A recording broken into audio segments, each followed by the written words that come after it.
It's 4 o'clock in Los Angeles. It's 6 o'clock in Dallas, Texas. And it's 7 p.m. in New York City. Hello, everybody. I'm Angelo, the Mad Dog DeCipio. And this is What's the Buzz, America's Best Podcast. I'm joined tonight, as she, every week she does this to me, folks. I come on here every night, every Monday, Tuesday, Wednesday. I come here to say hi, folks. I love you all, and then I see her face, and I go What? between laughing and Yeah. crying. That's what happens. I start out laughing, and I go, oh no, What she's did here. I do? I haven't done anything but Ah, smile. shit. How you doing, Mel? Doing good. How are you? Amelia, the Pitbull Chapman, my producer, my my partner in crime, There you go. pain in the ass I got to deal with every.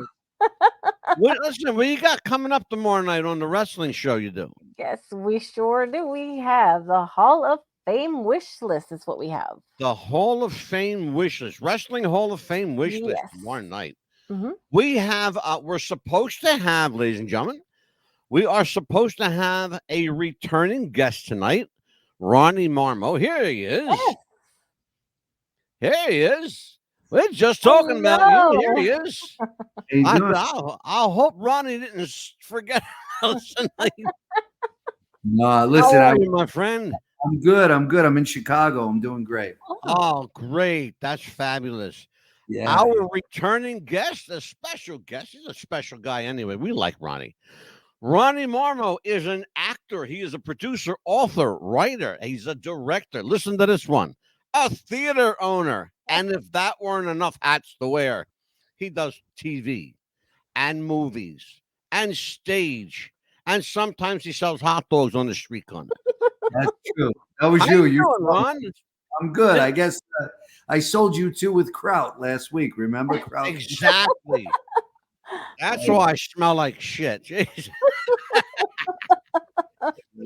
Ronnie, last time you were here, we talked all things Lenny Bruce and how you became Lenny for that show you did. We're gonna do something a little different tonight. Amelia and I are talking about this. I want to get to know Ronnie Marmo. mhm. I want to Okay. get to know Ronnie. I want to know what it's like to be an actor. I want to know the difference between acting for stage and TV and film and working with people that you can't stand and you got to smile at them and oh, you got a story. I see that face, brother. Oh, boy, did you just tip the bit. Holy crap. That never happens, man, dog. I love everyone. Yeah, sure you do. He's You like, lying oh. bitch. Exactly. So let's No, talk Chicago. You're in Chi-Town. I am. I'm here. Yeah. I'm doing two shows. I'm here doing Bill W. and Dr. Bob, this new show that I'm working on. Oh, Playing yeah. Bill Wilson. I'm also directing it, but I'm also doing the Lenny Bruce show here. So Oh, you're doing both. Oh, so Bill W. was the guy that started the AA program. that's right. That's right. And I don't know who Dr. Bob is in that equation. Well, they started it together. They met in Oh, this I chamber. got you. Okay. They So created it was together. a doctor and a client, a doctor and a patient? No, Dr. Bob was a drunk as well, and they met because they were Gotcha. both they met in this moment where they really needed each other. He just happened to be a doctor. Gotcha. Okay, fabulous. I know a little bit about that AA story. Not a whole lot. I know about Bill W. more so than the good doctor. So Yeah. Ron you've been here one time previously, and I have to tell you that we've gotten some crazy emails. Amelia, Mhm. please tell me if I'm lying. No. Now, I got to tell you, a lot of the questions we got. How old is Ronnie Marmo? Is Ronnie married? Where does he live? Does he have any kids? And I didn't answer anything, but Ronnie's a friend of mine, and that's how I'm telling you. And why did Well, he have to leave General Hospital? Why? That's another. No, well, only Amelia is the only one that wants to know why you left General Hospital. He was Hey, 4 years old at the time for crying I out loud. love General Hospital. Be quiet. He thank might you. have been an embryo. Go ahead, Ron. I left the show because they killed me off. One I day you read the know. script and you go, "Oh man, I guess I'm off the show." So, Yeah. but you remember if you watched the show, that was crazy. I was Yeah, when they crying. stop sending you scripts, you know. I know. I was in tears. I was like, oh. Oh, thank you very much. Yeah, I was in tears too when I had to find the rent money going forward. Exactly. No, Exactly. it was cool. It was a great show. You know, it was a great job. And the guy who plays Dante, Dominic, and Lisa, who plays Olivia, they're still Mhm. like literally family to me. We're so Not close. And wonderful. Tyler It's an Christopher. interesting thing, Ronnie. Talking about soap operas. Okay, first of all, I've heard soap actors, and I know a few. Um, I've heard actors say they don't like the term soap opera. They prefer daytime drama. Where do you stand on that? Is there like an etiquette involved here? That's really interesting. That some of the actors, most actors on the show are fantastic. I mean, in fact, I'm going to go out on a limb and say that was the hardest job I ever had. You really become an actor when you do those shows because you Mhm. get 30 pages the day before. So I think this soap opera stigma, I feel like that's a thing of the past. Yeah. There's that's not a certain style anymore. There's some really wonderful actors on the show, on all those shows. So yeah, I don't know. It's just it was a job and it was great and Yeah. yeah, it was great. It was great. There was a film I saw years ago with oh my god, everybody that was anybody was in it. It was Kevin Kline. He played an aging soap opera actor who, I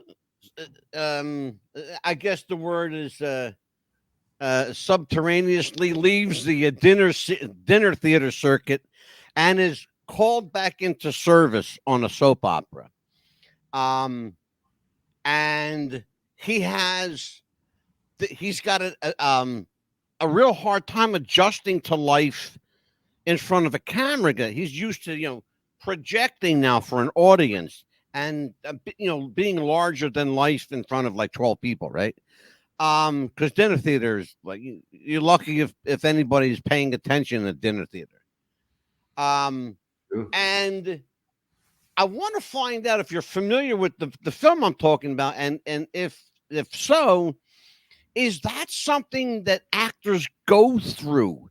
Is there like an adjustment period going from like one form of art to another? Oh, no doubt. First of all, I don't remember the film, but I could talk on that.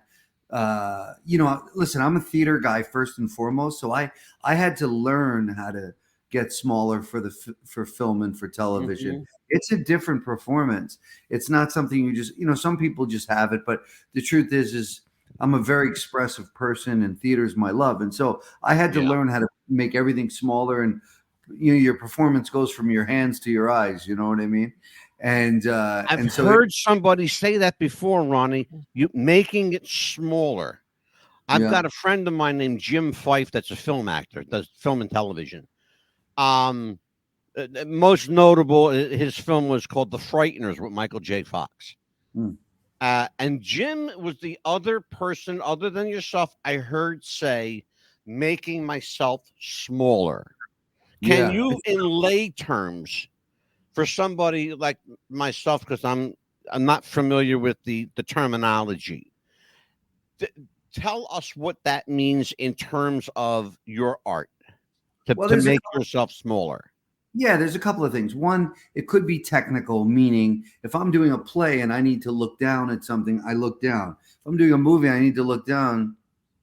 My eyes do all the Your work. So, eyes, yeah. there's technical. The other part is making yourself smaller. Just means you start to know them. For me, when I direct, I use the term "make it smaller" a lot with Mhm. actors, and that just means make the material a bit more digestible, and you really start to understand what you're talking about. Yeah. Because by the time you watch an actor on TV or in a play or in film, when they're living out a scene for you, when they first read it, they have to like digest it and understand what they're talking about. Then Yeah. they have to personalize it, and then they have to find a way to regurgitate it so Yeah. you feel like they're having that experience. Yeah.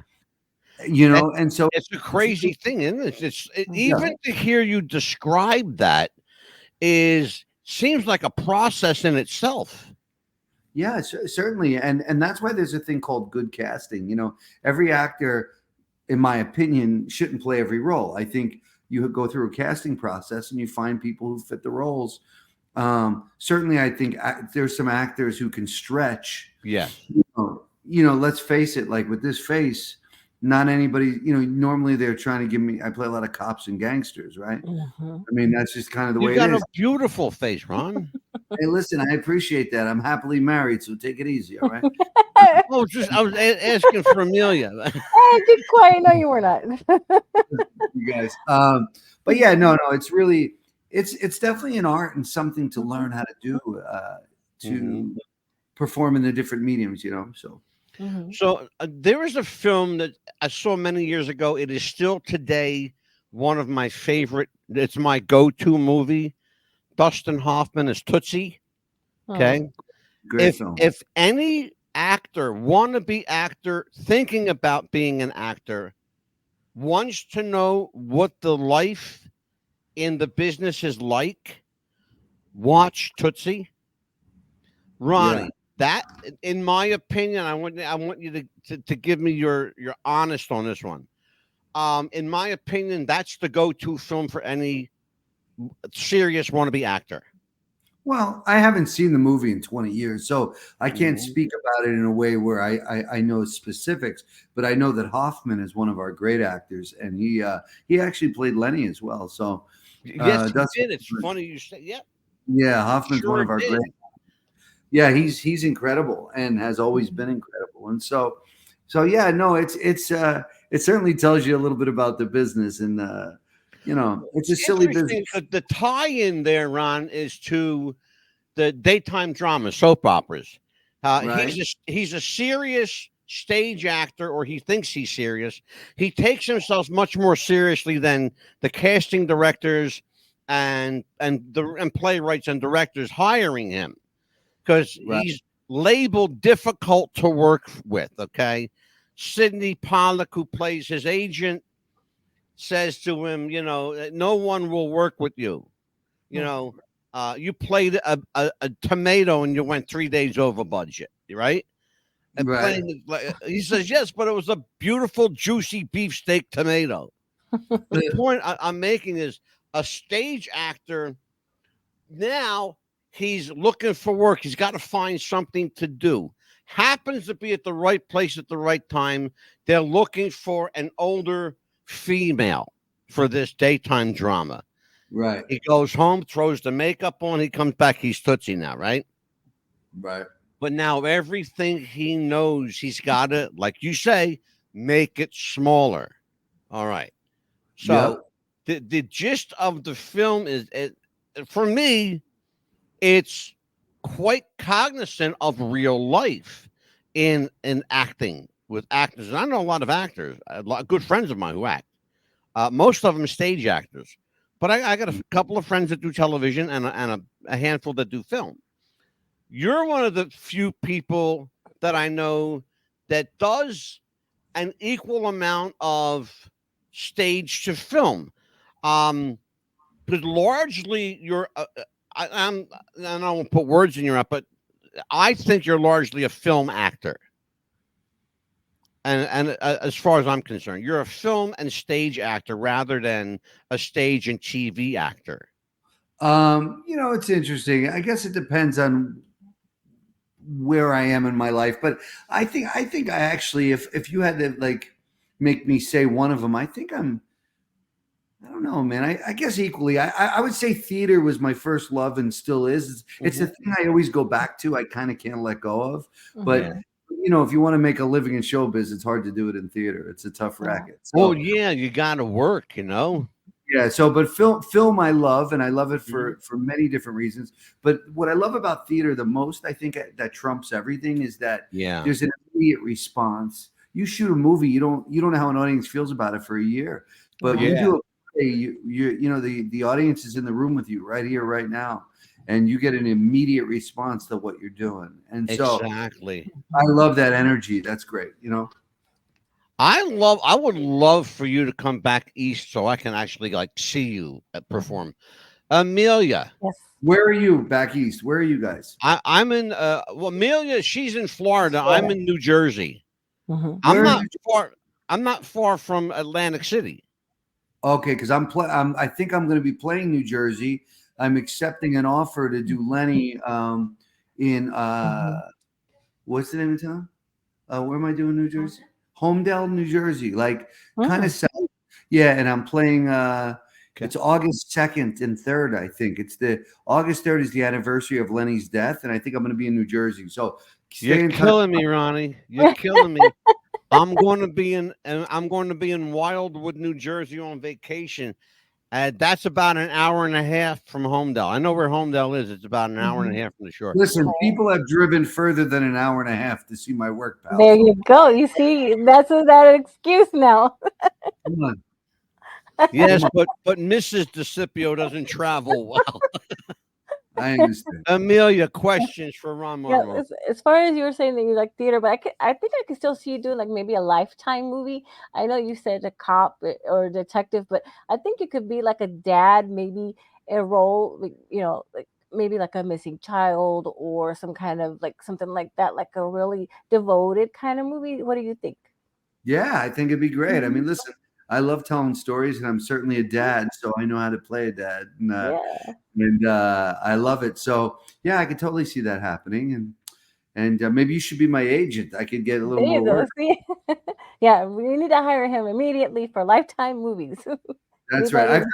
I did a Lifetime movie actually a couple of years back. It was a cool experience. I forgot what the name of it was, but it was really fun. And a lot of people watch those Lifetime movies. I was surprised. Yes, surprised how many people reached out. Questions, Amelia?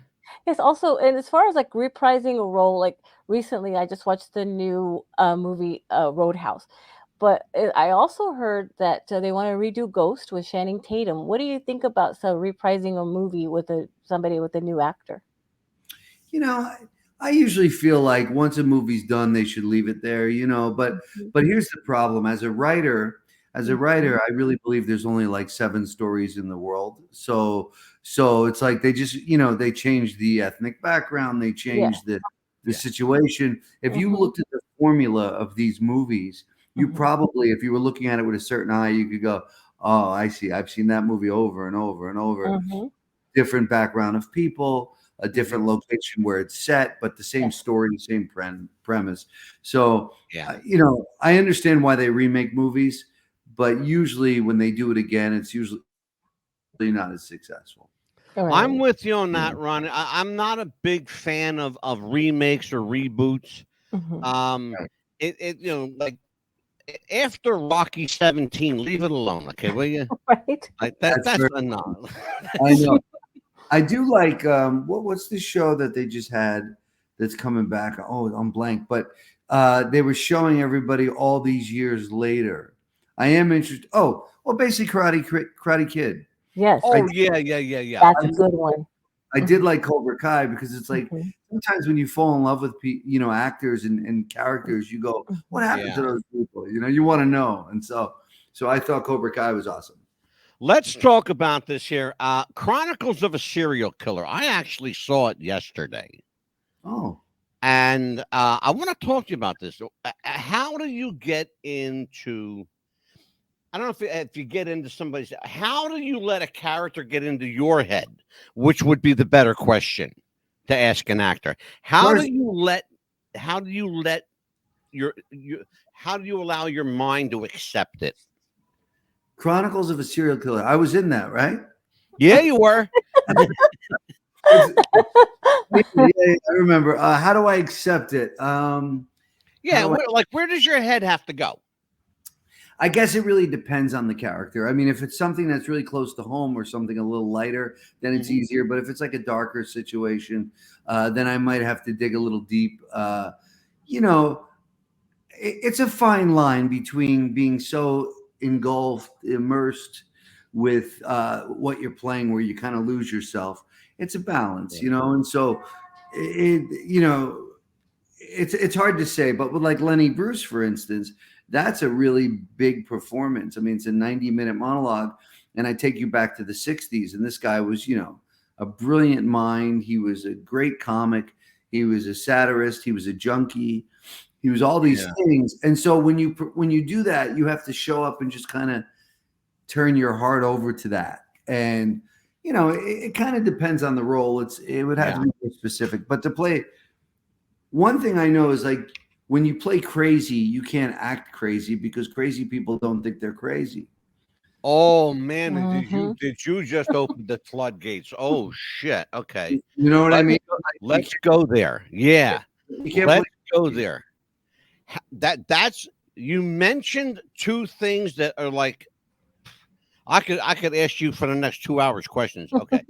First one, losing yourself in a character. Okay. It's now legendary. It's the story of folklore now. Jim Carrey completely losing Jim Carrey to become Andy Kaufman Oh to the yeah. point where he wouldn't speak as Jim. He wouldn't engage as Jim at 24 hours a day, 7 days a week for 9 months. He was Andy Kaufman. Okay. Pre production, production, and post production. He was nothing short of a monster, a nuisance to Milos Forman to the point where, this great director, Milos Forman, wanted to quit the film because his lead actor had gone, batshit crazy for a little while. Yeah. Is there a fine line there, Ron, between genius and insanity? And when do you, as an actor, know you've crossed the line? Well, every actor has their own line, so I couldn't speak on Jim's behalf. I mean, maybe he saw that that's what he had to do to get there to give the most honest, authentic performance. When I first took on Lenny, because that's the best way to explain it, because that's probably the biggest departure for me. I don't Mhm. speak like Lenny Bruce. Lenny talks like this, man. He's groovy, baby. It's all Yeah, that. So, exactly.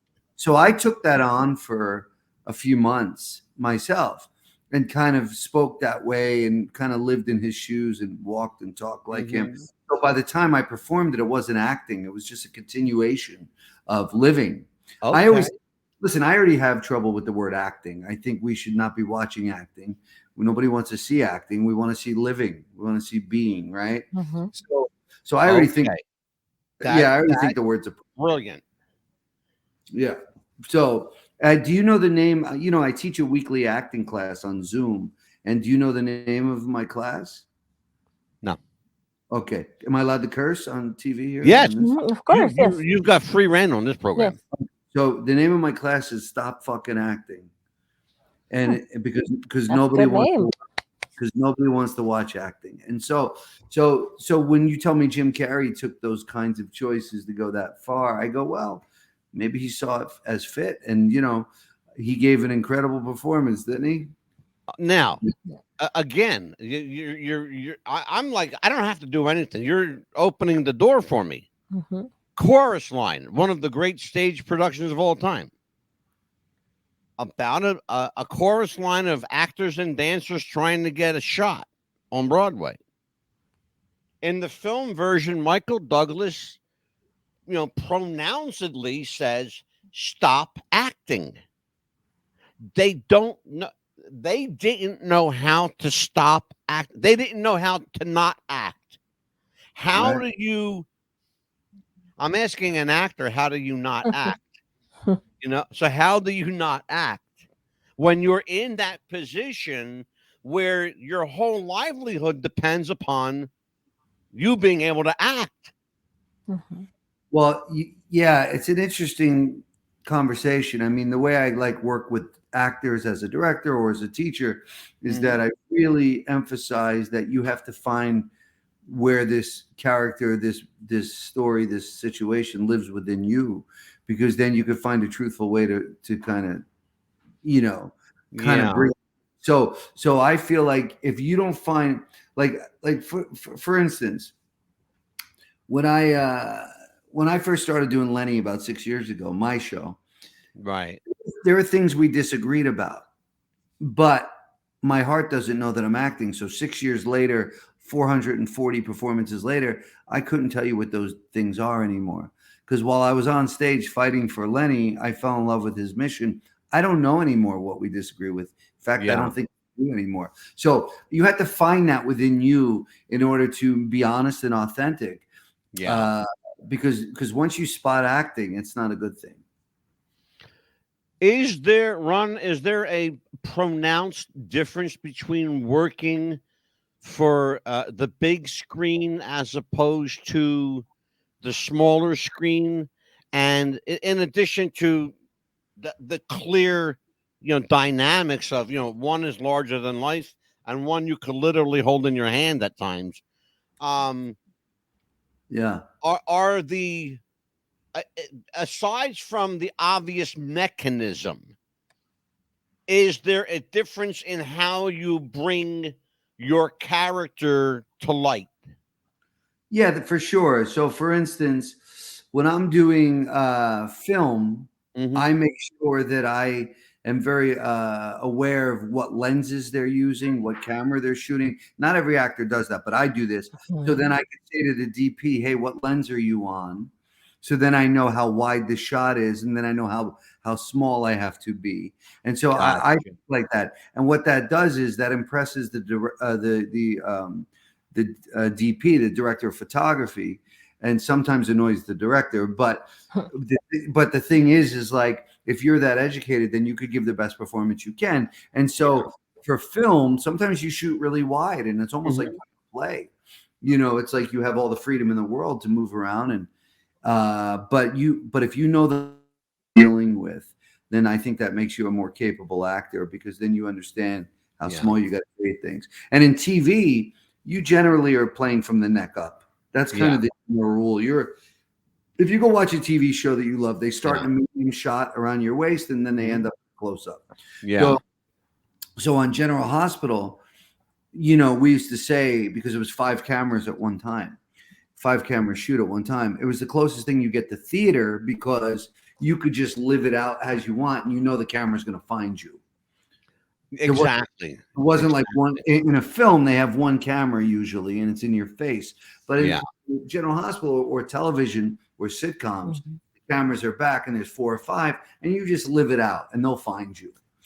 I heard actor Michael Caine speaking to an acting class in England, and he said something interesting. I didn't understand what he meant when he said it, but then he demonstrated it. And I want to hit you with this question. The idea of, he said, never play to the close up. You understand what that means, right? Yeah. Explain to everybody what it means. Never play to the close up, and how can that be detrimental? How can that ruin the scene, Ron? Well, I didn't hear him say it, so I don't know what his interpretation was. But when you say that, what I think of is the Hmm. best way I can answer it is because I could be taking it out of context, but what I think he's saying is don't save it just for the close up because then you're missing an opportunity. There are a lot of actors who believe like, hey, just save it for the close up. The way I see it is first you do a master shot, which is usually in a master shot. For those who don't know, it's an establishing shot of the location. It's kind of a wide shot. You Mhm. go, okay, now I know where we are, and Yeah. then you go in a little tighter, and then maybe a medium, and then a close. Right. So you usually Hmm. go in a couple of sizes. A lot of actors wait for the close up because then they know you're going to use the close up because that's the best performance. That was precisely what he was talking about. Mhm. Yeah. That's So a lot. precisely what is, and he demonstrated it by literally having the cameraman like swallow his face essentially, and all you saw was the entire screen filled up with his face, and See that. how it's hard to escape that. Because that's every movie star wants to have a close up on the big screen. I mean, it's just the way it is. But I think if you're an actor, I think the challenge is to use the wide shot, use the medium shot as rehearsal. Because the truth is, you might find your magic within those shots. So by the time you get to the close up, you're just on fire and you're cooking. But don't just Yeah. wait for the close up because I think you miss an opportunity to really find what the scene's about. You Mhm. know, and And that's, so you you you know. you explained perfectly what he was demonstrating. Oh, It, good. Okay. perfect, yeah, because that's Mhm. essentially what he was saying is, don't lose yourself in that close up. Don't waste it. You can, most of the time, from what I see, when I see a close up in a film, it's it triggers the oh shit, here it comes moment to me. Like, the dread. It's like, oh yeah, now I gotta look at this guy's face or this woman's face. I Yeah. want to see what's going on in the background. I want to see what's happening in the room. Well, if, what if, they've there were destroyed. one frame, Ronnie, like if there was just a wide shot for the whole movie, I'd be a happy camper. Yeah. Well, that's just me. Yeah. Here's the bottom line. I mean, in this day and age, all they do is edit the film together. They don't really have actors. They don't have actors in a two-shot behaving with each other, and that sucks. It's like I rather see the scene live out in a bit of a wider shot so actors can talk and behave. And every time you see a cut, because that's how the new generation thinks. They think edit, as opposed to like put a camera. That's why movies there were some great films like Serpico and all these great films that wouldn't hold up today because, they sit in a scene probably a minute too long, but you're watching these actors behave and it's beautiful. Mhm. And they get away from that now and everybody wants to edit and cut. And that's, well, let's talk about that. That's another thing I'm not a big fan of. I understand why editing is necessary in film. It's critical. It can make or break a film. Right. But by the same token, it can make or break a performance as well. It can take a good actor.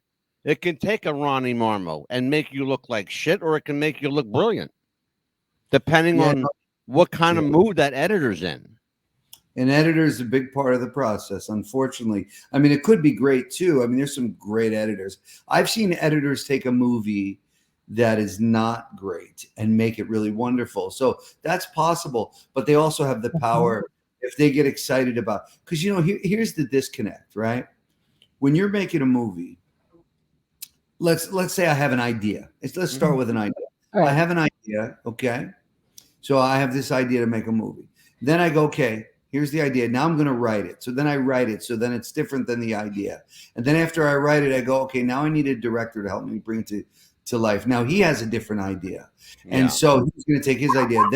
And then we go get actors and we go, okay, so now they have an interpretation.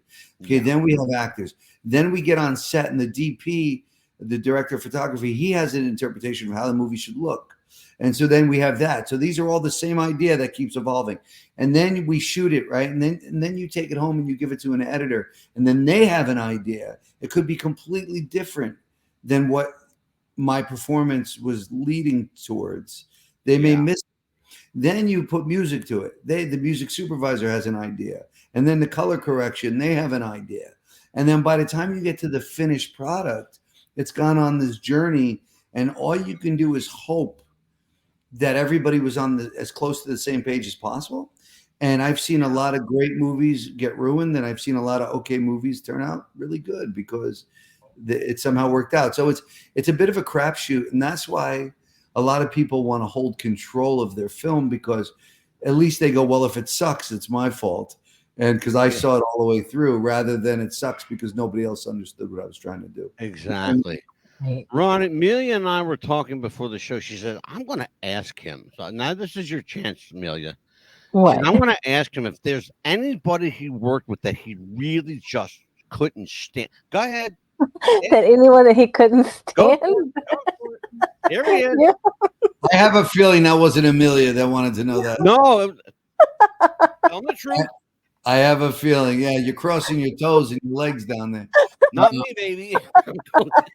No, you know what the truth is? It's like any job, it's like you find people and you hope you gel with everybody. I mean, look, you do your best to be a gentleman. And I've certainly had big kissing scenes with people who drove me up a friggin' wall and I didn't want to.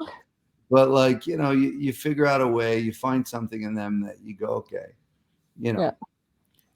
it's an interesting journey to be with people who, I also am at a point in my life, and I don't want to sound too I don't want this to be arrogant, but I'm at a point in my life where like if somebody's driving me too crazy and I'm actually in charge, I just don't deal with them. I just move on. Stop! You're driving me crazy. Well, even more so, I just replace them. I mean, I just there you go. Well, how it started was, Amelia said, George Clooney said that Michelle Pfeiffer was a lousy kisser. So He go admitted it. ahead and ask Ron. Yeah, If he there's admitted anybody it. that he couldn't stand, well, your questions are up anyway. So go ahead, Amelia. Go for it. Has It's your there turn been ever anyway, kid. been has there ever been a line that was deleted from a scene that you wish that they would have left? That Hundreds, really? hundreds. Oh yeah, all the time, all the time. Yeah, and you can't control that. I Mhm. mean, I've been almost completely cut out of movies, like Mm. my character. And early in my career, I was heartbroken. Now, as a filmmaker, I understand like my character just didn't push the story forward, and it didn't matter. It wasn't necessary, but I didn't know that 20 years ago, and so it's a hell of a journey when you're in that situation. You learn the Yeah. hard way, but certainly that has happened many, many times. Yeah. Mm.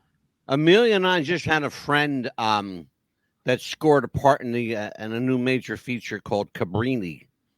Guys, a dear friend of ours from the show, Brian Saponis. He's got a small part, but he says, I may end up on the cutting room floor, Mad Mhm. Dog, but Yeah.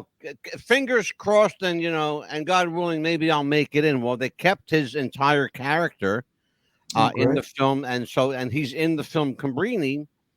He said, for what they for what I had to go through, I'm going to paraphrase, but for what I had to go through, for what they put me through, I'd do it all over again for free. Yeah. It's amazing just to Well, have that 6 minutes on Mhm. screen. well, if there's any actors watching, there's a little piece of advice I can offer, and it came from a broken heart that I had. I was really early in my career, and I was asked to be in Crocodile Dundee in LA, the last Mm. one. And it Okay. was nice. They just offered me this part, and it was great. And so I did it for a week. I was on it for a week. I shot a lot of scenes. I shot scenes with Mike Tyson. I shot scenes with George Hamilton, and also Paul Hogan and Mick Dundee. All those actors. I was so excited to be working with these guys, and they paid me really good money. And then I went to the premiere. I couldn't wait to go to the premiere. And when I went there, I was pretty much cut out of the film, and I was heartbroken, and I was like so embarrassed, and I was devastated, and I was like, oh my god. And I didn't know about filmmaking then. I just wanted to be an actor. And so what I learned from that experience was, and that I've taken with me to the best of my ability. I'm still human, but what I learned was is that the experience I have on set shooting with the people, that's where it ends for me. Unless I'm the director, I can't Yeah. control what happens. And Yeah. so I genuinely like, it's the relationships I make Hmm. on set. It's the time I have with the other actors. It's the director. It's just the relationships and connections and making movies together. That's where the love is for me. But when I walk off set, that's the end of it. I no longer could have an expectation because I'll set Yeah. myself up for a disappointment. And so, unless I'm in charge, if I'm the boss, then Hmm. I can kind of control what happens. But if I'm not the boss, I got to go. Thank you for the opportunity. I hope it turns out okay. You Yeah. know. Well, Mhm. it's funny. The first thing I said to my friend Brian was, "Did the check clear?" He said, "Yeah." I said, "Then fuck it. Don't worry about it." You know, I know, but as an actor, you're dying to see yourself on screen. When Mhm. I did Crocodile Dundee, I'll never forget the first residual that came to me. It Hmm. was the biggest residual I'd ever gotten at the time, and I couldn't believe they sent me so much money. It was, it was And it was and basically cut you out of the movie run. cut me out of the movie, and they sent me like, I think it was like 15 grand or something in a to Wow. appeal tax. So I called them because I felt terrible. I was like, clearly there's a mistake. And I'm like, I can't take your money. They're like, no, no, that's for you. I'm like, oh, that's my money. And they're like, yeah, it's your money. And it's funny. I got a residual last week, still from Crocodile Dundee. It was like 30 cents or something. So they're Oh, still coming. 30 cents.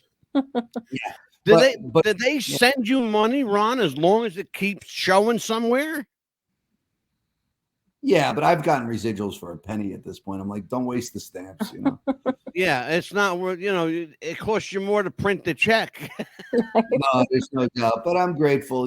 It's we in the industry. I like to call that mailbox money. Whenever I go to my mailbox and there's money, I'm excited. I'm like, hey, free money. Where'd this come Yeah, exactly, right. Amelia, questions for Ronnie Marmo. Yeah. And also, I love the way you had started your company, the 68 cents. how you had just looked in your pocket, and I was like, okay, well, there's 68 cents here, and that's how we're gonna Yep. tell everyone how that started.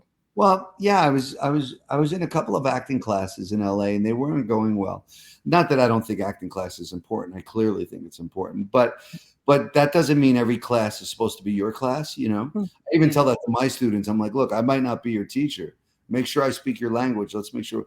Anyway, I went to a couple of classes. It wasn't going well, and I had 68 cents left in my bank account. I remember turning to my friend Tommy and saying, we should start like a theater company. Let's get people. Let's stop going to class. Instead, let's have people come over on Monday nights. We'll do scene work. We'll help each other out. We'll keep each other accountable. And that's what happened. So 68 cents went on to kind of represent what I was willing to have or not have in Mhm. order to pursue the thing I love. Because I could have gotten a job and just called it a day. But I was like, no, I don't want a job. I want to do this. And so Mhm. so Theater 68 is now, 23 years old in LA. We're Yeah. 12 years Wow. in New York and doing Yeah, great. you got to tell everybody about the New York location and the Los Angeles theater, Ron. Well, in LA, we've got a complex, an arts complex. Mm. We have 3 theaters, and in New York, we have 2, and it's right in Midtown. And we're just really lucky, we have all these beautiful things. And now I'm really putting down roots here in Chicago for the theater company. Theater 68 is producing both shows here, and so I wouldn't be too surprised if a Chicago chapter of Theater 68 opens here soon. Wow. Wow, beautiful. I'll tell you what, we are going to take a small break and pay a bill or two. We are returning momentarily, folks, with actor Ronnie Marmo right after this. Do you have sweaty balls or volleyball netty balls? It's time to make them ready balls. The Manscaped.com Lawnmower 3.0 will do the job and clean your knob with its patented no-nick head, so your head will function as desired. Enter promo code Wrestling Future for a generous 20% discount. That's enter Wrestling Future for a 20% discount. Manscaped.com and Wrestling with the Future, going balls to the walls with Manscaped.com and the Lawnmower 3.0.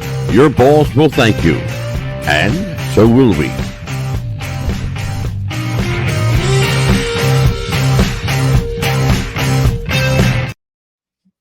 What's the Buzz? America's Best Popcast on the WWTF Radio Network broadband radio system, broadcasting live globally, daily, around the world. Amelia, Mhm. tomorrow, who's coming on the show? Oh yeah, so we have actually a guest of Lou Ferranti is coming on the show to talk to us with wrestling show. Excuse me, I have to excuse. No, I just I started think you coughing. got your guest confused from Sorry, I Lou was sorry. on last Lou night. Lou Marconi. Sorry, I'm just getting over a cold. The Hall of wrong Lou. Fame wish list. You Hall got of the Fame wish wrong Lou. list. Okay, good. Lou Yeah, Marconi right, will Lou, be here. this time. Yeah, we have Hall of Fame wish list. Who do you wish should be on the Hall of Fame The wrestling wish list? WWE Hall of Fame wish list is what Mm-hmm. she's trying to say, folks. Yep. You got to forgive her. She hit the sauce before we went on the air, I did not. and I this got is some what coffee. happens when Amelia gets happy. Oh, be quiet. I'm just. Check I this. got. I got an actor in front of me. Be quiet. You right there. One of You my go. favorite actors from General Hospital. Be quiet. There you go. Our one-stop shop, folks, is Linktree.com. Anything and everything you need to know about What's the Buzz, America's Best Podcast, on Mhm. Linktree.com/WWTF Radio. We are there. And I am the Mad Dog for WWTF Radio, broadcasting live and around the world with nearly 12 million subscribers globally. And we thank you for that. And thank you, Manscaped and Pepsi. Amelia, you are Yeah. up for your next round of questioning. By the way, it looks like you're going to have the final round of questioning. Oh Go for yes. it. Also, you have some books that you also have written and published as well. Me? Yes. You talking to me? Uh, no, I haven't published any books. I have a book that I do. There's an audio book that Audiobook. I've Yes. Uh-huh. recorded, but all I'm doing is I'm reading Lenny Bruce's autobiography as Lenny. It's called How to Talk Dirty and Influence People. It's Great cool. book. Yeah, it's out on Audible. So if you like audiobooks, check that out. I'm the voice of it. And I do. It's funny you mentioned that though, because I've been tinkering with an idea. I want to write a book, a memoir, and I've been thinking about it quite a bit lately. So maybe you're putting it out there for me. Yes. Do you want to do a memoir at this point? Mhm. You're a baby. It's just a kid. Yeah, but listen. a lot. Old people Definitely. write memoirs, No, Ronnie. he has done a lot of film, movies, acting. So yeah, I've had an interesting life, even outside of showbiz. But Mhm. I did write an op-ed. If you guys get a chance, Google my name and op-ed. I wrote an op-ed on cancel culture and what I think we should be doing about that. And when in Funny you relationship, should say that. We have a Yeah. show coming on. well, I wrote an op-ed. Look it up, Google it. It was picked up nationally. It was syndicated, and Yeah. basically, it's basically me asking comedy clubs to stand up and reclaim their positions as free speech zones. Yes. It's not. Yeah. Actually, we have coming on the show. It's funny that we're talking about this. Mhm. We have coming on the show one of the country's foremost free speech, First Amendment rights attorneys, who happens to be my lawyer, Joe Cohn. Yeah. Oh, that's amazing. So a dear friend of mine, his name is Bob Corn Revere. Look up Bob Revere. Bob Corn I know Revere. exactly who he is. Yeah. Yeah, sir. he wrote that pardon Lenny, the first post-posthumous pardon in New York history. He's become a pal. In fact, we did a radio interview this morning together, and he's a wonderful guy. And First Amendment is very important. Yes, sir. Oh, Absolutely. it is. We live and die by it here. Mhm. Go ahead, Amelia. Yes, absolutely. Because like you were saying, First Amendments is like the best thing, and also I'm so glad that you're, reliving, Lenny Bruce, because that way everybody could know where comedy actually came from, and people like Andrew Dice Clay and Sam, is it Sam? Who's it? Sam? Innocent. Sam Kinison, were actually who they are today because of him. Oh, no doubt. I mean, everybody from Richard Pryor, George Carlin, all the way down to Chappelle or any Oh, of these yeah. guys. Any of Well, these guys. before Lenny, there was nothing really. Yeah. Well, there were guys like Red Fox, and there were great guys Oh, doing yeah. blue material. But Mhm. Lenny was like the first guy who Yeah. kind of took it mainstream, and Yeah. he was the I was first. gonna say, funny. The whole thing's funny. You mentioned Red Fox, and Hmm. guys like Mort Saul used to do what they Mhm. call blue humor. But it was, under the table. It was, Yeah. hidden. Lenny was the first guy, and I think you acknowledged this previously on the show. Mhm. The first guy that really stepped out into the limelight and opened up, middle America to what was going on in the blue rooms around the world. Yeah, no doubt. He was the first like mainstream guy to do it. Absolutely. Yeah. Well, I'll tell you what, my friend, you have been and are always an amazing guest on the show. I know you've got a lot to do. I know you came here right from your work. I'm going to let you go now and to bring you up here and say thank you. You are a welcome guest anytime you want to come back. Thank you. Our audience loves you. We like you here. And Amelia? Yes, thank you so much. There he is. Your heartthrob from General Hospital, baby. Yes, he is right there. There he is. You guys, too much. It's too much. All right, thank you. Hey, listen, thanks for having me on. I appreciate it. Ron, Thank you so so much. kindly. And tell Janelle, thank you very much for putting up with my craziness. You got it. Onward we go. I'll see you guys again someday. You bet. Take care, Ron. Thank you so Bye-bye. much. Bye. Okay. There you go. Ronnie Marmo, great actor. Yes. He really, really is. Mhm. I tell you what, he's an amazing guy. He's done film and stage and television. And think about what he said.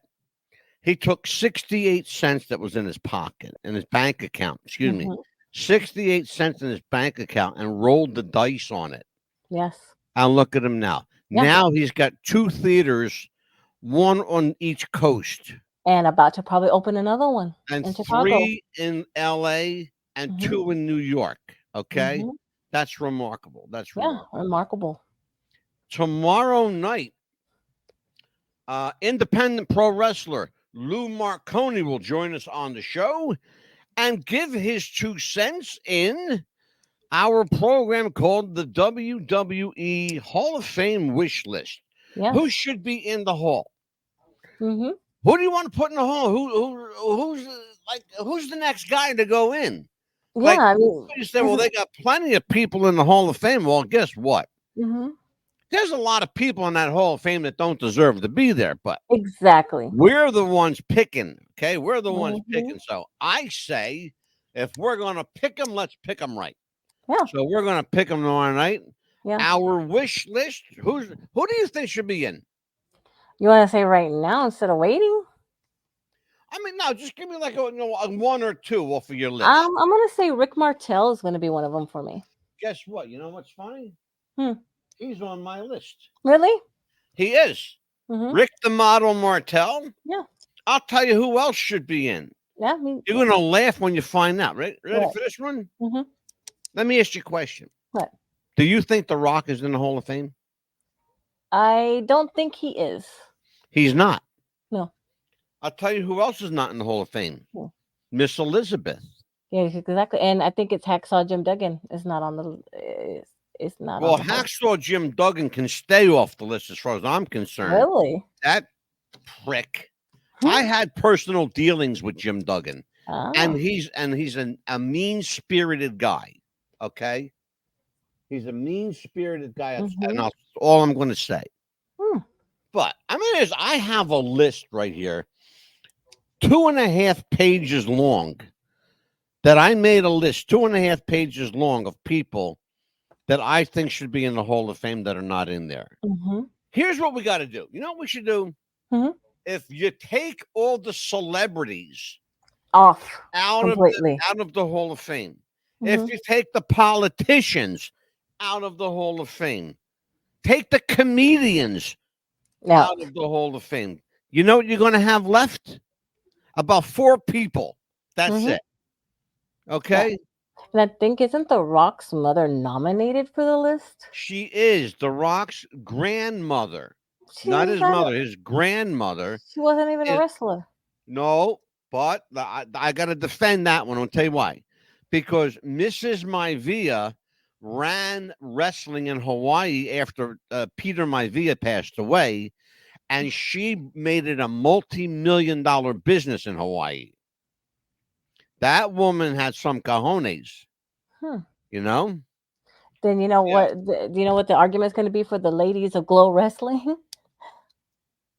Oh, don't even get me started with Glow. Oh, because Sylvester Stallone's mother, that one. You know, let me tell you something. God rest her soul, Jackie Stallone. You know, here, folks, don't get me started, folks. Oh, Lord. Amelia, see, she does this to me, ladies and gentlemen. She does this to me every time. There's a heads and a tails and a coin, so I have to give you both sides of the coin. You know that. You don't have to. You want to aggravate me. That's why you do it. She knows what she's not stupid, this woman. She's very smart. She knows what she's doing. She knows how to get under my skin and aggravate me. Then my wife says, stop picking on Amelia. Okay? Anyway, what do you got going on? She's probably the one telling me to aggravate you, know? I'm asking you a question about the show, you pain in the ass. Hey, what do you got going on this week? Right? No. What do you got going on? What's on the schedule? What's coming up? April the 1st. We'll go starting Monday, which is the next following week. We have Rick Sapphire, the entertainment manager of the stars, as I'm going to call him. And who has he managed? Quite a lot of people. A lot more people than Stephen Plim. Yes. I love you, Stephen, but let's be honest about it. Tiny Tim wasn't going to cut it, baby. No. No, I'll tell you what. Now, Stephen Plim had quite a few people. Yeah, he did. He's a great person. I'll give him that. You know what it was, though? Amelia? It was a different kind of clientele. It was a different day. It was a different era back then than what he had from what this guy had. So here's what we got going on, folks. We got April 1st, as she said, Rick Sapphire will be here. On Tuesday, April the 2nd, Bobby Candle will be here with his tribute to the Rat Pack. Yes. Yeah, we love that. Dean And Martin, Sammy Davis Jr., Frank Sinatra. oh yeah, we got a special show, and I want to tell everybody about this. Now, you've heard some crazy Elvis Presley stories on this show. Mm-hmm. I've got the craziest by far.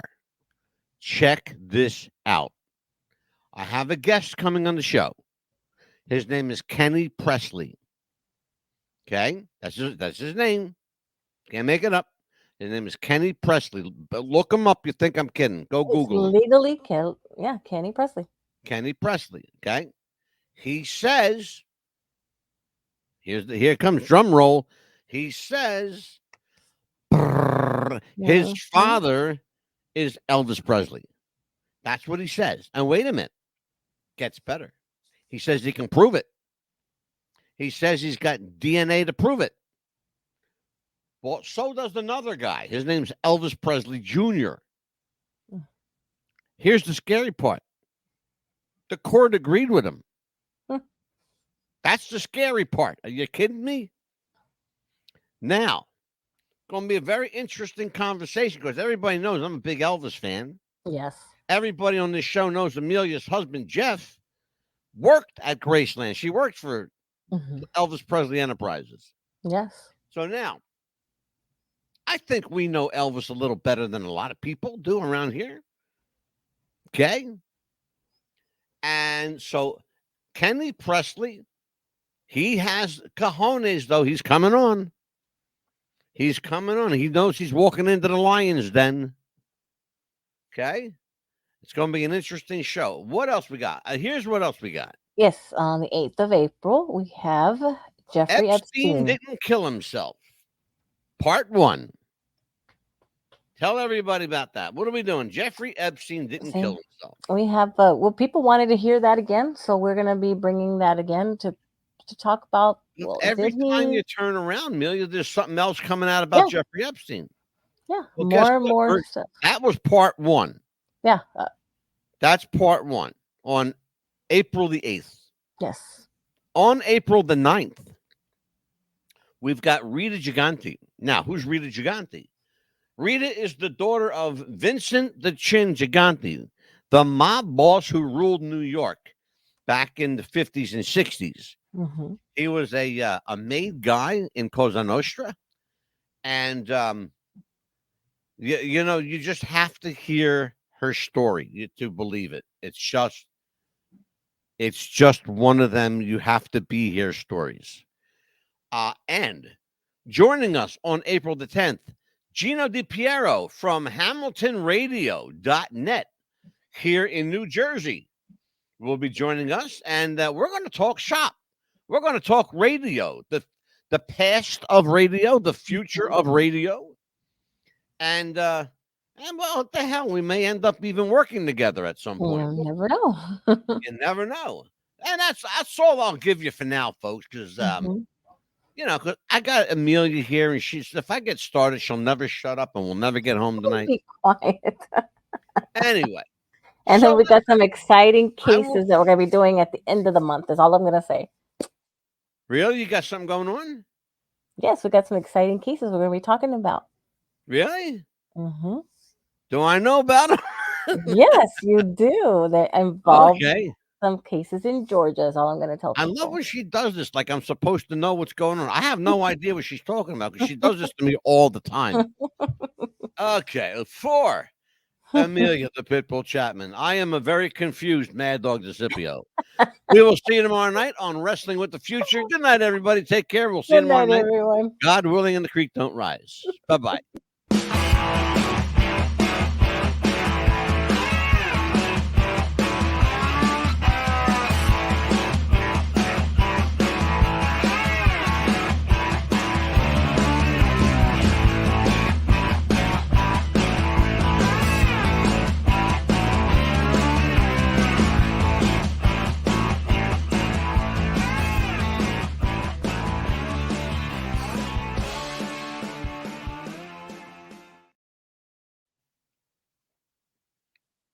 Go home. What are you still doing here? Go home.